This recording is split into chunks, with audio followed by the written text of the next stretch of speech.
Good morning. તો જો મિત્રો સવારમાં આપણે જાગી ગયા હતા, પાછા સુઈ ગયા. અને પછી જો મિત્રો આપણે પરાણે ઉઠી ગયા, કેમ કે આપણને વિચાર આવ્યો કે હું નહીં ઉઠું તો અમારી આખી પેટી ઉઠી જશે. અને પછી મિત્રો આપણે જો આવી ગયા તો ફ્રેશ થવાના. અહીંયા આવીને જો આપણે બ્રશ કરતા હતા, આવી ગઈ નીંદર ને ખાઈ ગયો 250 ગ્રામ કોલગેટ. અને પછી મિત્રો આપણે જો નાઈ ધોઈને થઈ ગયા છીએ રેડી. પછી નાસ્તો બાસ્તો કરીને આપણે ટિફિન નો ડબલું લઈને નીકળી ગયા કારખાને જવા માટે. અને પછી જો મિત્રો આવી ગયા કારખાને, અને કારખાને આવીને આપણે પ્લેટ માથે કાળું ઓઇલ પડ્યું તો તેને સાફ કરીને જો પાછું નાખી દીધું પ્લેટ માથે ઓઇલ. ये बड़ी अच्छी बात कही आप. અને પછી મિત્રો જો ઓફિસ આવીને આપણે જો લઈ લીધો હીરાનો લોટ, અને જો હીરા ઘવાનું કરી દીધું છે ચાલુ. અને પછી જો આવી ગઈ તે સાત, તો ચાલો બધા સા પાણી પીવા. અને સા પાણી પીને પાછું કરી દીધું હીરા ઘવાનું ચાલુ. ત્યાં પાછી આવી ગઈ તે સાત, ચાલો બધા પાછા સા પાણી પીવા. चाय पियो बिस्किट खाओ, चाय पियो बिस्किट खाओ.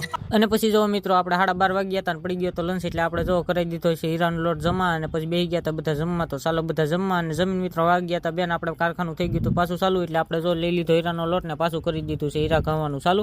અને પછી મિત્રો આપણે સાંજ સુધી હીરા ગયા ને તોય આપણથી કાંઈ ભેગું છું. એટલે આપણે સાના માના જો લોટ કરાવી દીધો છે જમા, નીકળી ગયા ઘરે જવા માટે. તો ચાલો જઈ ઘરે. તો આજનો મિની વ્લોગ અહીં સુધી, મળીએ બીજા નવા મિની વ્લોગમાં. Bye bye.